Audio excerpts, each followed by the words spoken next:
It is ATL Day Ones and with Jarvis and Tenitra, but no Tenitra today. Maria Martin is sitting in and holding it down for the home team on ATL Day Ones, part of Locked On Sports Atlanta.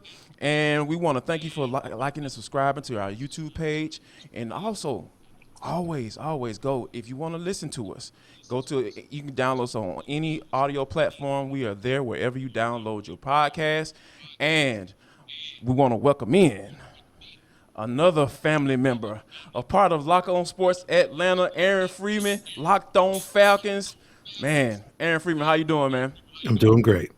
Good. Well, I want to start off here, man, because we had conversations leading up to the NFL draft about how we would lose our absolute minds if the Falcons drafted a wide receiver. And guess what they did? They went out and drafted a wide receiver. So what did you break in your house, man, when you saw Drake London's name go across that screen? I just did that little sad walk away from the TV and just had to go, take a lap around the house to get my mind right. Yeah, man, we talked about this before. It seems like every time the Falcons draft a wide receiver, it seems to coincide with like 2 or 3 years where their offensive line is terrible. Yeah. And I think those two things are like related, but you invest in one part of your roster, you don't invest in the other part of your roster, and it leads to bad things happening. But as was the case, years ago when they traded for Peerless Price or Julio Jones or Calvin Ridley, ultimately, with the exception of one of those guys, Peerless Price, if you didn't gather, you ultimately become a fan of the player, and so ultimately, just like, well, as long as this guy's out there making plays and putting points on the board or whatever the case may be, it's not my problem. I'm not the quarterback that's going to be on his backside, in terms of that offensive line. So I've made my peace with it at this point in time. I'm a big fan of Drake London. I was going into the draft. So if they at least were going to take a wide receiver, at least get one of the ones that I actually liked in this draft class. Yeah, I kind of like that. And Aaron, Jarvis and I have talked ad nauseum about how we were initially confused by the wide receiver pick at 8. But past that, we felt like the Falcons did a very good job in this draft. Do you feel the same? Yeah, I think they really attacked some of their key needs. I think with the wide receiver pick, they're getting a lot more explosive on offense. That was a key element missing. We know that they desperately needed some pass rush, so they were able to attack that in round 2, get Arnold Ebiketie, a player that a lot of people thought might go in round 1, so that was really good value. And then they got an answer at the quarterback position in Desmond Ridder. We have to find out if he's the answer at the quarterback position this upcoming season. But they have, a young guy on their roster that has a lot of talent. A lot of people were big fans of Desmond Ridder, and this is the possibility that he could be the future of this franchise. And to get him in round 3, could represent a massive steal for the Falcons. And they got some solid other, pieces. Troy Anderson potentially at linebacker in the middle of their defense. They got another pass rusher in D'Angelo Malone. They got some running back help in Tyler Algier. They got some depth on the offensive line and at tight end with the 2 Georgia boys in round 6. So, they were able to attack some of their key needs this offseason. They still got a long way to go to get that sort of complete playoff roster, but they needed to take some big first steps this year, and I think they were able to do that. You know what? And I wholeheartedly agree. But like I said, man, I know how I was feeling after day 1. In day 2 and day 3, I was like, okay, I understand where you're going now, because Maria and I talked about in the first segment about building a foundation and having people that not only veterans, but having young guys come in and be part of that foundation, because so you can build a better defense and not have the quarterback on his back and again the score getting run up on Sundays at 1:00. So, but I think the guy that you mentioned though, it kind of stood out to me, Arnold Ebiketie.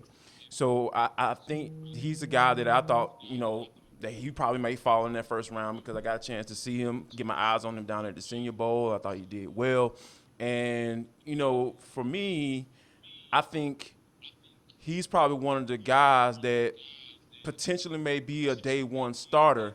Do you think he has the necessary pieces to put it together to be that guy that can be penciled in at the starter on day 1? Yeah, I can't think of someone who's going to start over him on this current Falcons roster. Right, by default, right? They were desperately needing pass rushers, right? So I think he'll be plug and play starter. The question is going to be how NFL ready is he? He certainly flashes a lot of potential.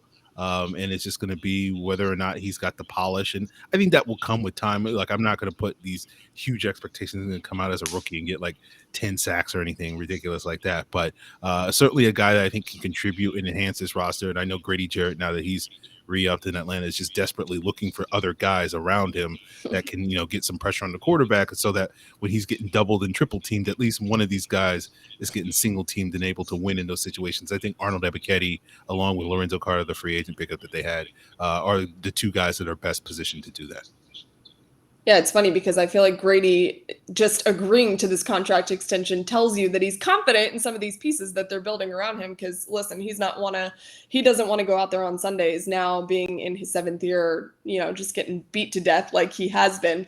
Aaron, we continuing to talk about the draft. There's a lot of picks that were intriguing. Do you feel like there's one specifically where you may be surprised at the fact that they picked that?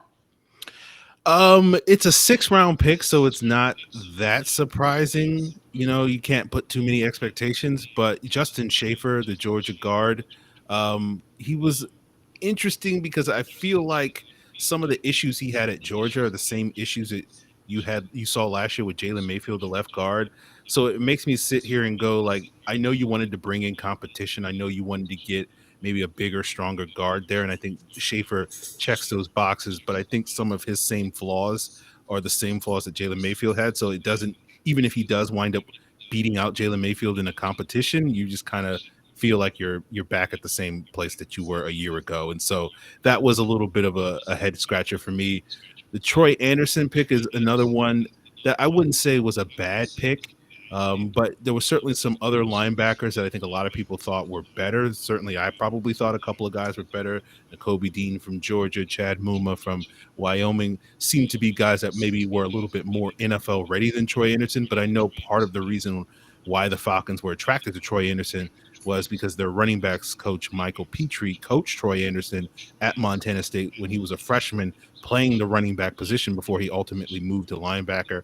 And everything I've heard about Troy Anderson seems to suggest that he's, a high character guy, has that leadership qualities in addition to the athleticism. So I get why the Falcons drafted him, and they're basically betting on his upside and his potential, not necessarily where he's going to be in year 1, but where he's going to be in years 3 and 4 and whatever the case may be. So it was a little surprising if the Falcons were looking for somebody to get on the field right away, but I don't know if that's really the plan for Troy Anderson. It's really about what they can develop in the future for him. And so that pick makes a little bit more sense with that mindset. And you know what? I think Troy Anderson was an interesting pick to me as well, because here's the thing. Tenitra and I had a conversation about Deion Jones and kind of where his future lies with this team. And just looking at the linebacker room, let's just take Deion Jones out of it, right? You got Troy Anderson, you have Rashaan Evans, you have Michael Walker, who I thought played really well last year. They had asked him to bulk up. We had a conversation with him, leading into last season. And he was talking about how he bulked up, and they wanted him to be a little bit more thicker out there because, when you run that odd defensive lineman scheme, in DNPs, like, you need your linebackers to be able to take on blocks.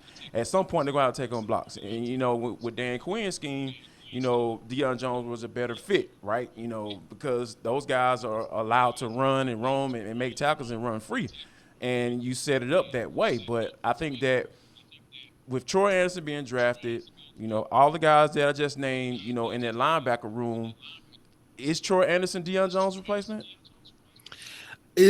I don't know. I don't know the answer to that, because you do sit here and you look at a player like Deion Jones and you probably say, if he's going to be back this year, this is probably going to be his last season. We've heard rumors for a while now, since last year, that the Falcons were looking to move on from Deion Jones, and apparently so far have not gotten any takers via trade or whatever the case may be. So we'll sort of see if they try to move on from him after June 1st, if they can potentially shop him later at the trade deadline, if something comes to that, or if Deion Jones comes back and, looks like the player that he was a couple of years ago, as you mentioned, in Dan Quinn's scheme, and can get back to being that playmaker that he, led to him being, a beloved Falcon and one of the higher paid linebackers in the league. So that ability is still there. You just as you put it, Jarvis, I think you do wonder a little bit if the scheme is going to be able to bring it out of him.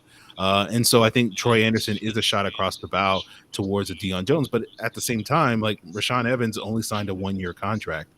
So you could also look at Troy Anderson as the future at that position, that Rashaan Evans is just basically their bridge to get the Falcons through this year, to have a veteran in here before they sort of turn the keys over to Troy Anderson to be maybe that leader in the middle. And then you could have a situation, maybe as early as next year where it's Troy Anderson and Michael Walker sort of manning the middle while Rashaan Evans and Deion Jones just kind of keep the seat warm for them in 2022.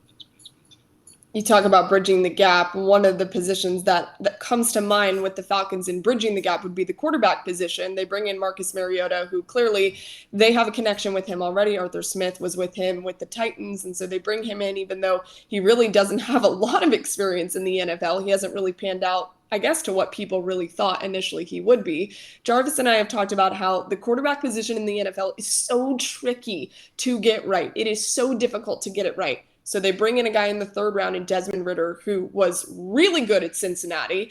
What do you think about that Desmond pick, and how do you feel overall about where the quarterback situation is now that Matt Ryan has departed and we don't really know what's going on? Yeah. How do you get into the Falcons quarterback situation? You had Had to go there. Sorry, Deshaun Watson. Years, yeah, what happened? You had 14 years of stability, and then you've had like 3 months of just like turmoil, and chaos. So yeah, it's one of those things where I think what you like about Desmond Ridder is he may not necessarily wow you with sort of the ability, although he is a very talented quarterback, has good athleticism, mobility, arm strength, all those various things.